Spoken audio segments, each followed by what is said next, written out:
Well, hey, everybody, this is Robert, and welcome to today's show. Now, countries in Southeast Asia are seeing an increase in dengue fever this year. Indonesia, Singapore, Malaysia, Laos, Vietnam, just to name a few. Now, in the Philippines, 102,000 cases have been reported so far in the first 7 months of the year. This is about 131% higher than the same period in 2021, which there was about 44,000 cases. So, joining me today to discuss dengue fever and the situation in the Philippines is Edsel Maurice Salvana, MD. Dr. Salvana is the director of the Institute of Molecular Biology and Biotechnology at the University of the Philippines, and he is a renowned infectious disease expert. Dr. Salvana, welcome back to the program. It's good to be here, Robert. Thanks for having me again. I really appreciate you coming back to discuss the situation in the Philippines. But before we do discuss that situation, let's look at some general info just for the audience who may not be very familiar with dengue fever. Can you go ahead and talk a little bit about the virus, the vector, and are there multiple strains? Yeah, so dengue virus is a flavivirus. Related to yellow fever. So it's a mosquito-borne disease, and it does have about four serotypes, which means that you can actually get dengue up to four times. And the unique thing about dengue is that the antibodies against the four different strains do cross-react, but they don't necessarily neutralize each other. In fact, the second bout of illness is typically more severe than the other three, the first one, the third one, and the fourth one, because of these antibodies, which seem to enhance the uptake of the virus into the target cells in the body. So, interesting thing about dengue is that again, you can get it four times, but it's really the second bout of illness which can cause severe hemorrhagic manifestations, and this is where people die because they either bleed out or their blood pressure drops dangerously low, and they succumb to this illness. Yeah. So just to be clear, this is strictly a vector-borne disease. There's no direct person-to-person transmission. Right. It's usually from the mosquito to humans. The mosquitoes get it from the if they bite a human who's infected, and then passes it on to its offsprings, and then those mosquitoes are infected and can cause dengue in other people. Right. And you mentioned in the answer to the other question that there are different types of disease. Can you talk about the symptoms of dengue fever versus dengue hemorrhagic fever or dengue shock syndrome, which are the more severe types?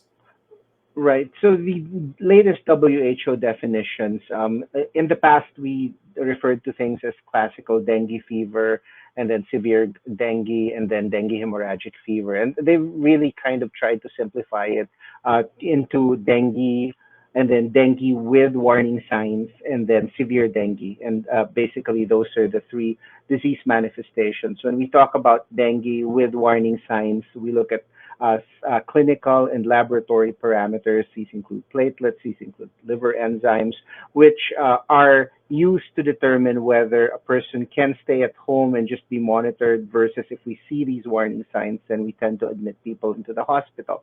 Severe dengue is when we start to see hemorrhagic manifestations and a dangerous drop in the blood pressure, and this is when we see people die. Um, Now, one thing about dengue, like in so many other diseases, there are asymptomatic cases, right?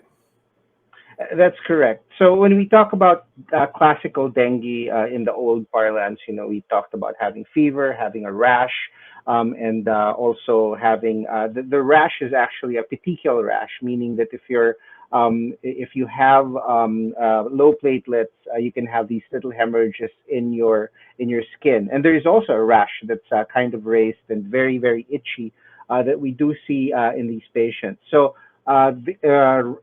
respiratory manifestations are very rare. So in endemic countries, when we see a person, particularly children, but this does happen in adults, but in children, if you have a fever and you have a rash, that's dengue unless proven otherwise, at least in the Philippines. Yeah. Um, What's the typical course of the disease as far as period of time? Right. So once we see people who have manifestations of the disease, as you mentioned, there can be asymptomatic, and we don't know much about these precisely because they don't go to the doctor. We know that maybe the first bout of dengue is very mild, and so people don't notice it. And it's usually the second bout of dengue where people have fever, people have rash that comes out. And usually, what we see in these patients is their platelets will start to drop around the second, third day of illness. Typically, the fourth day of illness, we're going to see people's platelets if they are going into severe dengue.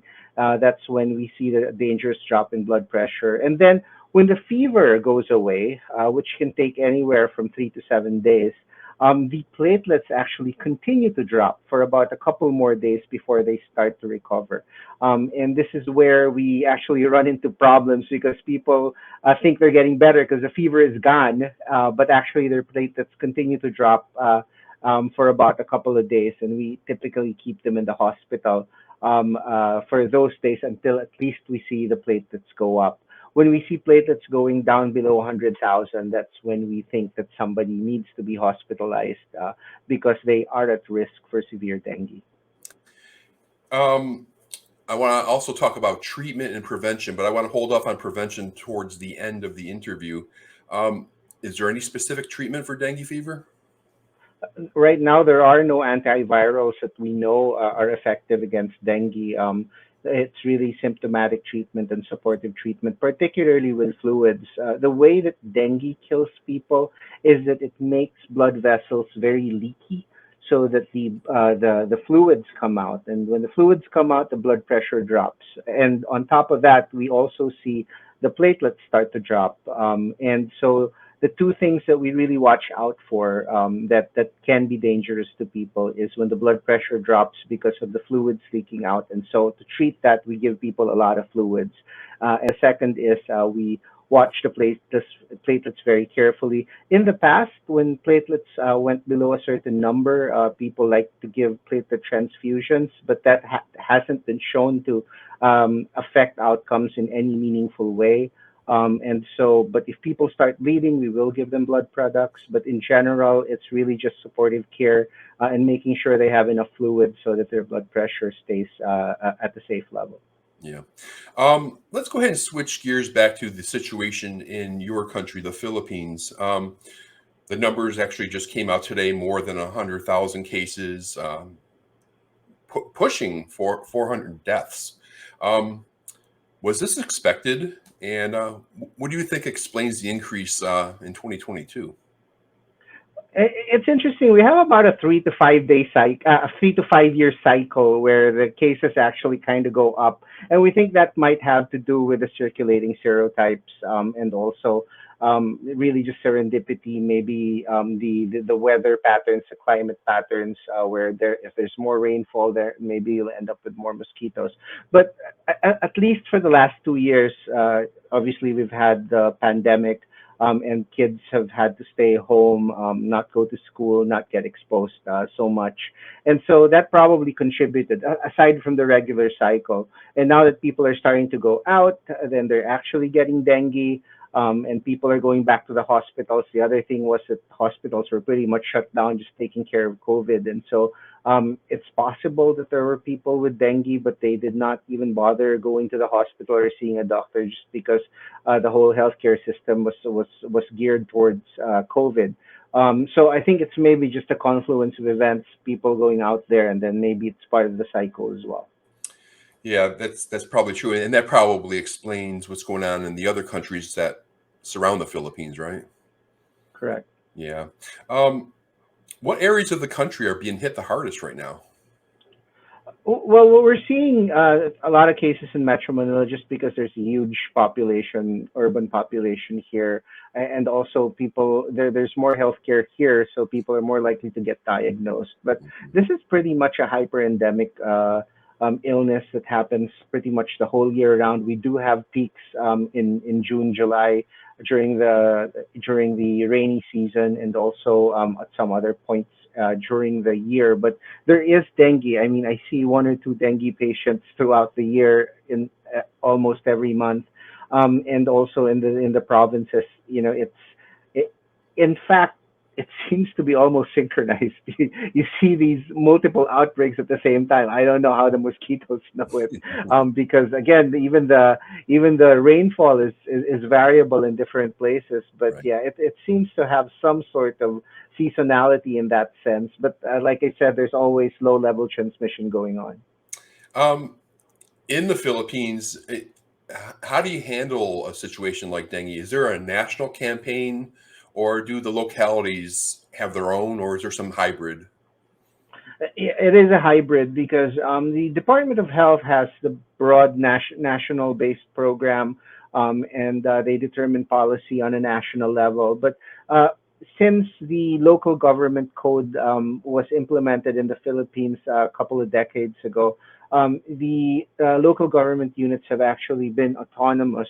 And what happens is that each local government unit is responsible for its healthcare as well, in coordination with the national government. So, we do have to work with the local governments in terms of their campaign. But there's also that problem where if it's not a priority of the local government, then there are issues with funding, there are issues with awareness.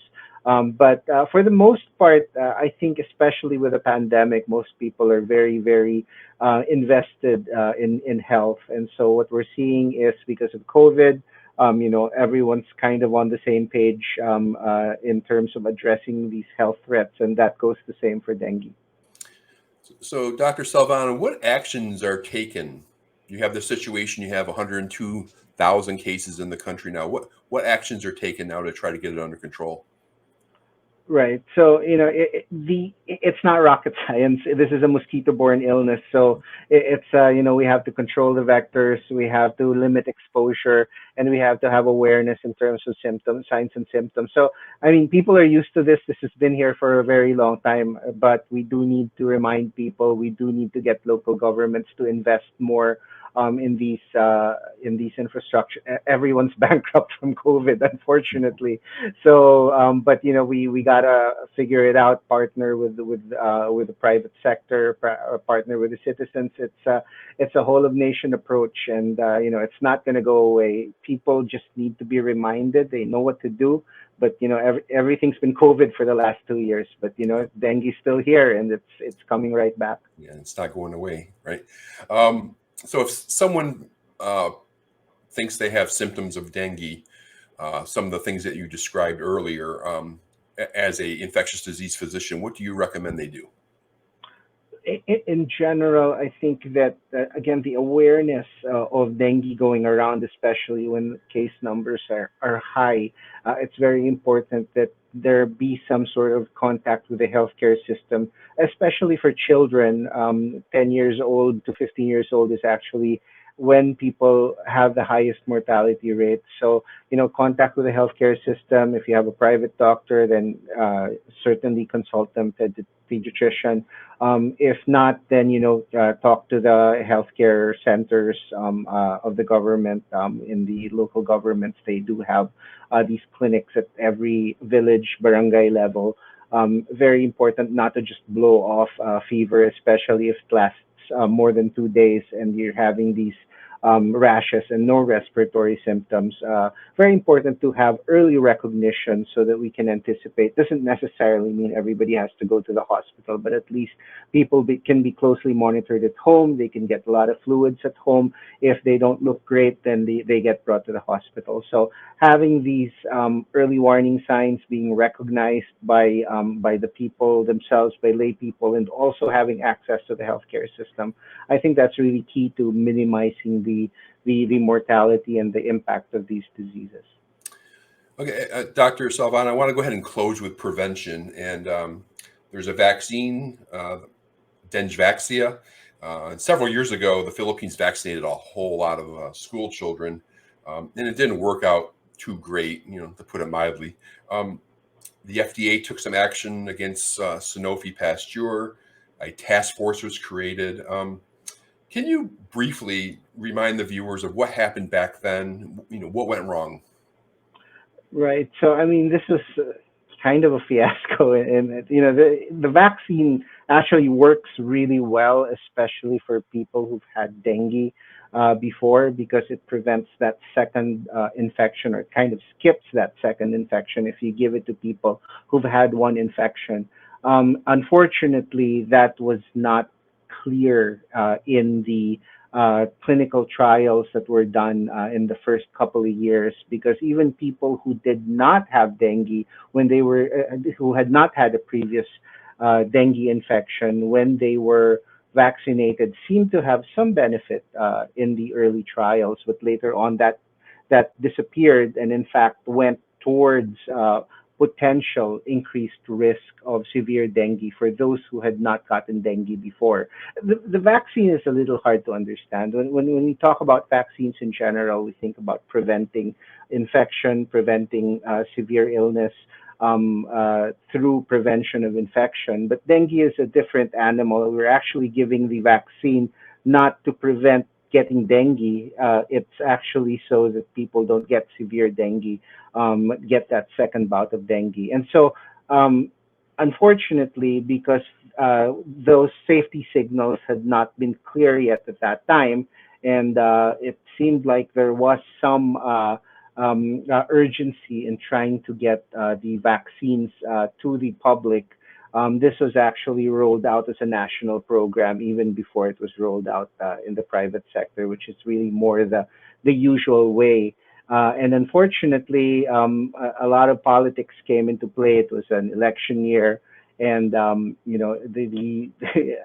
for lack of a better term, unfortunately, the vaccine became collateral damage, even though we understood that it continued to decrease the risk of death for patients who have had dengue, which is about 87% of the Philippine population in that age group that they vaccinated. And it's only the other 13% that were at risk for severe dengue, which is equal to that of somebody who gets a second bout of dengue naturally. It doesn't go beyond that.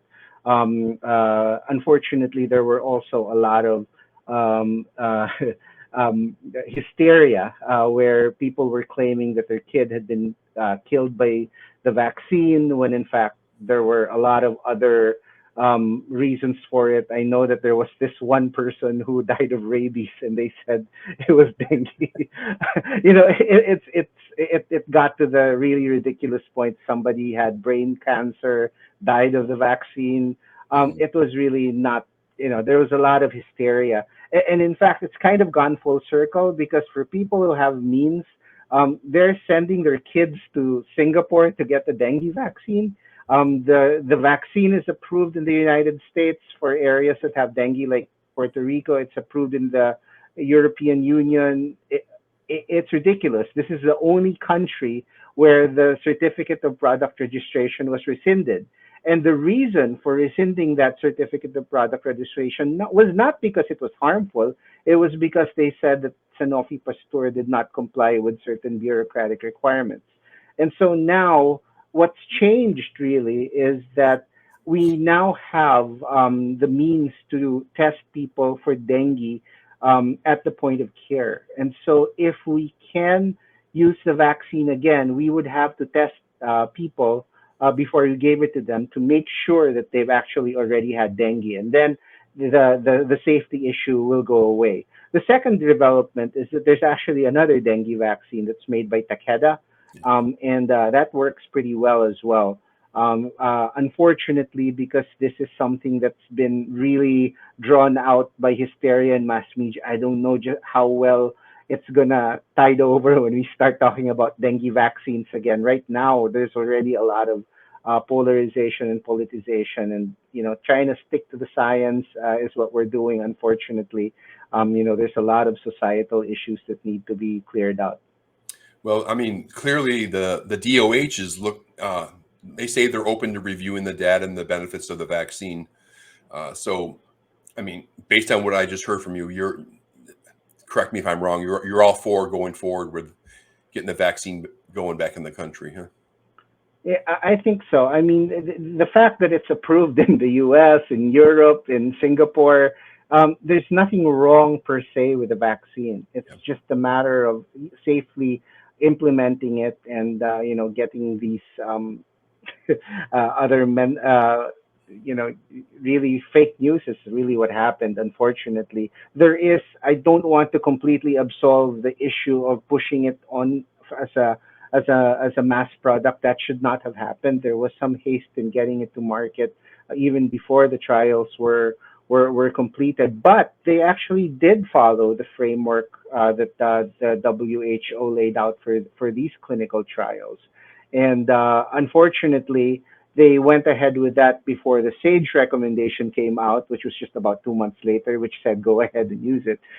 But there was just a lot of non-scientific issues that came out. And strictly speaking, if we want to stick to the science, this vaccine works. We should give it another chance. Yeah. Uh, Have you? This is an opinion. Maybe it's a factual question. Do do you see that the Dengvaxia debacle, for lack of a better term, has affected the public's willingness to get vaccinated, their children vaccinated for measles and other infectious diseases? Oh, it did, absolutely. Yeah, Because after that fiasco, we saw a huge drop in parents bringing their kids for vaccination. And in fact, we had a big measles outbreak and we had a polio outbreak after that. that's right. It was only when people started to get measles, people started running back to the health centers and getting their kids vaccinated. And so now there still was some fallout for that when we started to do COVID vaccination, but now it seems like with things going as they are, our healthcare system's doing okay with widespread vaccination. There's a lot more trust in the vaccination programs now. So, as an ID doctor, what do you recommend the public do to prevent mosquito-borne diseases? And in the Philippines, I mean, I even see chikungunya is a little bit higher this year. So, Right. Yeah. So I mean, the thing we have to eradicate the places where Aedes aegypti, which is the vector mosquito vector, likes hiding out. It loves stagnant places. It loves tires. It loves flower vases. So that's vector control is one way. Second is you can protect your kids with mosquito repellents and just mosquito nets at night if there's really a lot of mosquitoes. And then third, again, being proactive about the symptoms and seeking uh, early medical attention, early medical advice when there are signs and symptoms of dengue, especially when the case numbers are high. And finally, let's see, hopefully we're going to get another crack at these dengue vaccines. good stuff. All right. Well, thank you, Dr. Edsel Salvana, for sharing your time and expertise. And it was great talking to you again. I really appreciate it. My pleasure. Thanks again for having me.